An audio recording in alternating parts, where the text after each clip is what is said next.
Halo jamaah Syuton, a.k.a. Syudi Nonton. Bagaimana kabarnya? Jumpa lagi bersama saya Aden. Request dari Akang Lancar kalau bisa upload film-film Jepang yang zombie, action, atau samurai. Boleh. Bagaimana jika seorang pendekar pedang ditakdirkan hidup abadi? Itulah premis dari film yang akan kita tonton kali ini. Penasaran? Langsung saja santuikan posisi badan, yuk nonton. Dan inilah dia.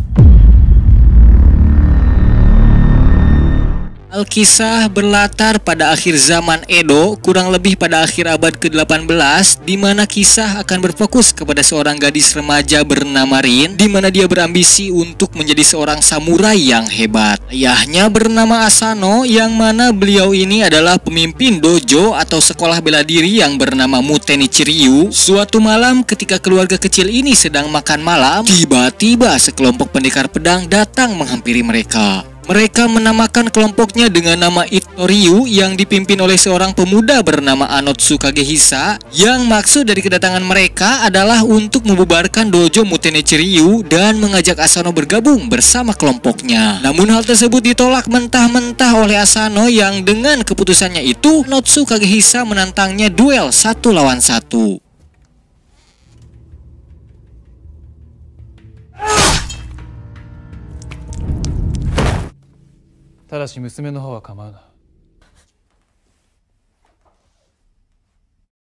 Naasnya nasib Asano dan istrinya yang harus tewas lebih dulu ketika film ini baru saja dimulai. Di makam ayah dan ibunya, Rin bersumpah untuk akan membalaskan dendamnya hingga tiba-tiba seorang nenek yang bernama Nenek Yaobikuni datang menghampirinya. Beliau langsung menyarankan untuk Rin jangan bergerak sendirian, akan tetapi sewalah seorang pengawal, yang mana pada saat itu pula Nenek Yaobikuni memberitahu bahwa di dekat sini ada seorang pendekar pedang yang sangat hebat. Entah bagaimana latar belakang Nenek Yaobikuni ini sehingga tahu akan seseorang pendekar hebat di sekitaran sini, tetapi yang jelas Rin langsung pergi untuk mencari orang yang dimaksud oleh Nenek Yaobikuni. Pria ini adalah Manji, tidak pakai dunia. Dia adalah orang yang dimaksud oleh Nenek Yaobikuni. Ketika Rin memanggilnya, Manji cukup kaget sebab wajah Rin ini mengingatkan Manji kepada seseorang di masa lalunya. Ya, dalam skin hitam putih kita dibawa ke 50 tahun yang lalu, di mana pada saat itu Manji adalah seorang buronan paling dicari. Meski begitu, dia sangat menyayangi adiknya yang bernama Machi. Ketika itu Manji didatangi sekelompok orang untuk mengincar kepalanya sendiri dengan menyandera Machi, yang ketika Manji memohon untuk jangan melibatkan adiknya, tiba-tiba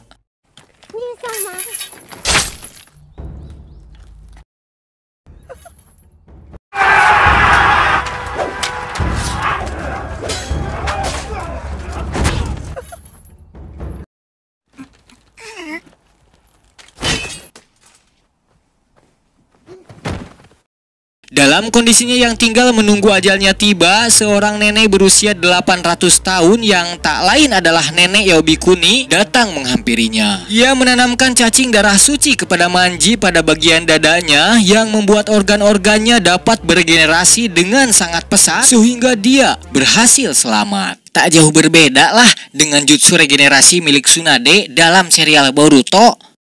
Naruto, sama aja ketang. Ya, itulah alasan kenapa Nenek Yaobikuni tahu akan keberadaan Manji, dan itulah alasan kenapa Manji cukup kaget melihat Rin yang wajahnya sekilas mirip dengan almarhum adiknya yang bernama Machi. Rin mengadukan tentang peristiwa yang menimpa keluarganya kepada Manji, yang membuat Manji iba kepada Rin sehingga dia berjanji akan membantunya seperti seorang kakak yang memperlakukan adiknya. Manji menyuruh Rin untuk mengasah semua senjata milik Manji kepada seorang kakek ahli pedang yang bernama Uzumaki Asep, di mana pada saat Rin berada di rumah si kakek, tak lama kemudian salah satu orang yang berpartisipasi dalam tragedi kelam itu datang untuk membawa pedangnya yang sudah diasah oleh si kakek.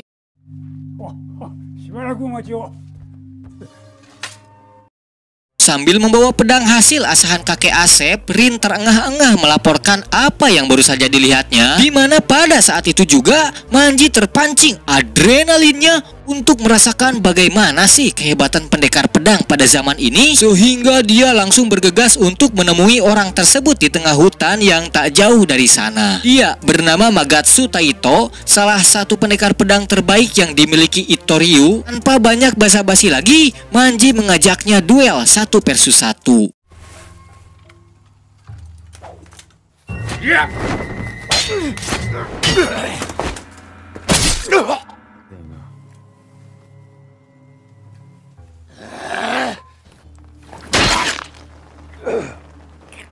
Ya, meski sempat terdesak bahkan jantungnya sudah tertusuk, ajaibnya Manji tetap hidup dan berhasil membalikan keadaan.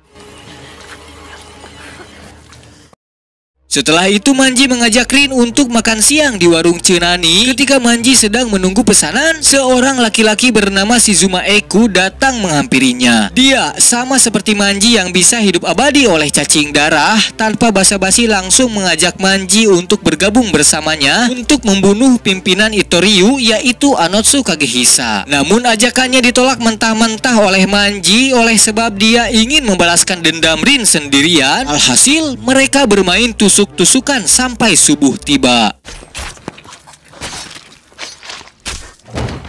Manji.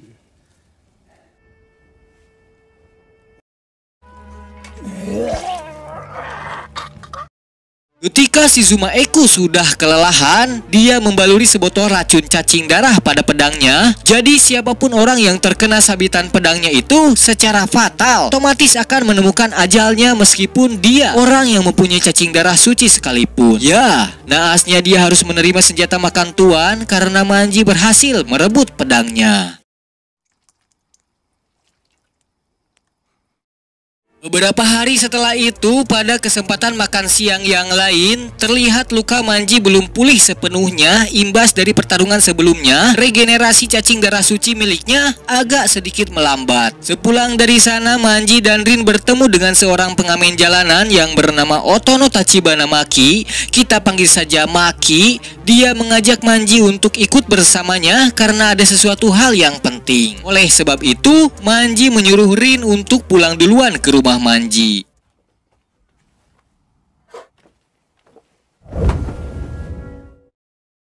Ya, ternyata itu adalah tipu daya dari seorang Maki untuk menghajar Manji di sebuah tempat yang sepi. Maki memperkenalkan dirinya sebagai anggota Ittoryu yang memang diutus untuk membunuh Manji karena beberapa anggota Ittoryu dikabarkan sudah banyak yang tewas. Ketika Manji sudah dalam keadaan terdesak, tiba-tiba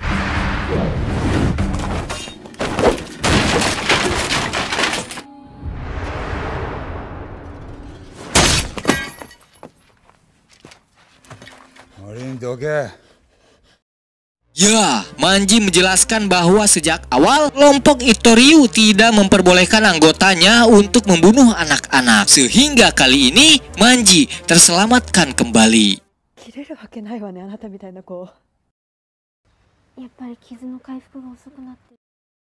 Skin akan berpindah ke markas Ittoryu yang tersembunyi di mana Anotsu Kagehisa sedang menerima tamu dari pemerintahan Shogun yang bernama Habaki yang diutus untuk mengajak Ittoryu mendirikan sekolah bela diri pedang resmi milik pemerintahan, di mana saat itu Anotsu Kagehisa memberikan syarat yaitu agar sekolah tersebut diberi nama Ittoryu dan dia sendiri yang harus menjadi kepala sekolahnya. Syarat tersebut langsung diterima Habaki di mana dia mengundang Anotsu Kagehisa untuk datang ke dojo Ibane di Gunung Takao untuk menemui Ibane Kensui, tetua pemerintahan Shogun. Bayama, orang kepercayaan Anotsu Kagehisa, sempat merasa khawatir jika Anotsu Kagehisa pergi ke sana seorang diri, di mana dia tahu bahwa keadaan sedang tidak kondusif, apalagi baru-baru ini anggota mereka sudah banyak yang tewas. Ya, ini terjadi karena ternyata kelompok Ittoryu ini tidak hanya menghancurkan dojo Mutenichi Ryu milik ayah Rin, tetapi mereka juga menghancurkan seluruh dojo agar tunduk dalam naungan kelompok Ittoryu. Hal tersebut sudah dipikirkan matang-matang olehnya, sehingga Anotsu Kagehisa berani mengambil keputusan untuk tetap pergi ke Gunung Takao.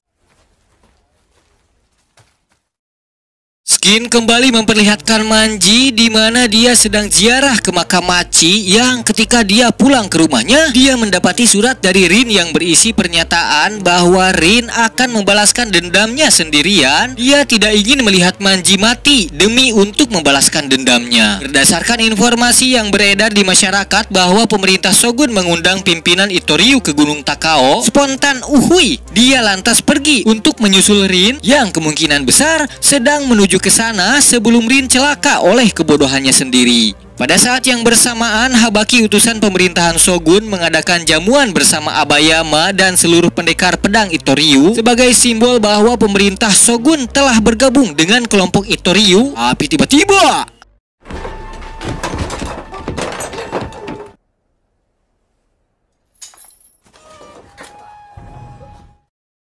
ya, faktanya tujuan dari pemerintahan Shogun bukanlah ingin bergabung dengan Itoryu, kan tetapi mereka ingin menghabisi seluruh anggota Itoryu dengan tangannya sendiri oleh karena berbagai konflik antara Itoryu dan dojo lainnya yang berada dalam naungan pemerintahan. Sementara itu Anotsu Kagehisa sudah berada di dojo Ibane, tepatnya di Gunung Takao. Sama halnya dengan nasib anggota Itoryu yang lain, pemerintah Shogun menyuruhnya ke tempat ini adalah sebuah jebakan.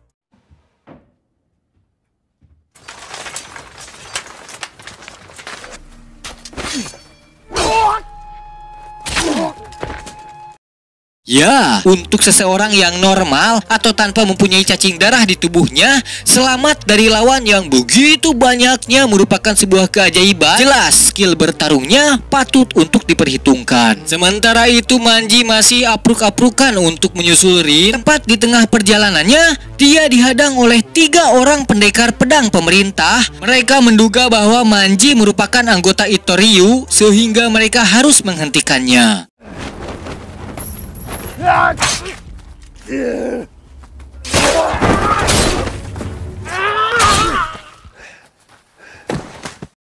Di waktu yang sama di tempat Anotsu Kagehisa berada, Rin sudah lebih dulu bertemu dengannya, tapi Anotsu lebih memilih untuk terus berlari karena pasukan pemerintah Shogun terus mengejarnya. Pada keadaan yang sudah terdesak, ketika itu seorang prajurit akan membunuh Rin, tapi tiba-tiba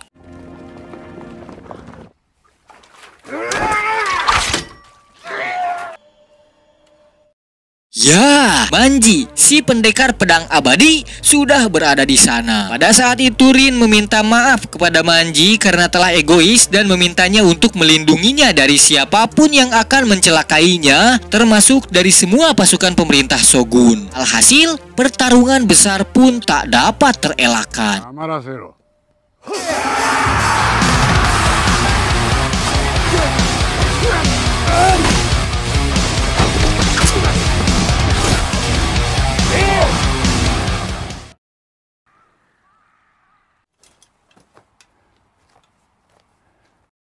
Ketika semua pasukan telah dikalahkan, kini tersisa Manji, Rin, dan Anotsu Kagehisa yang berhasil survive. Awalnya Anotsu Kagehisa berterima kasih karena Manji telah membantunya dari serangan pemerintah Shogun. Tapi melihat potensi yang dimiliki Manji dan dendam kesumat yang terpendam dalam diri seorang Rin, Anotsu Kagehisa memilih untuk bertarung dan menyelesaikan masalah ini saat ini juga.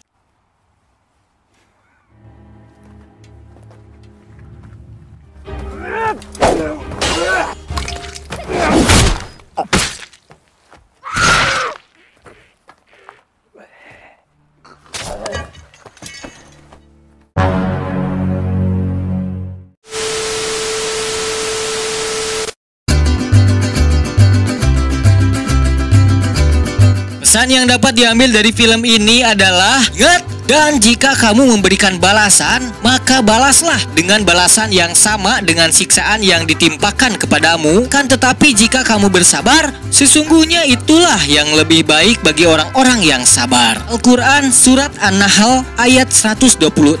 Saya Aden mewakili seluruh kru yang bertugas pamit undur diri. Sampai jumpa di video selanjutnya dan wassalam.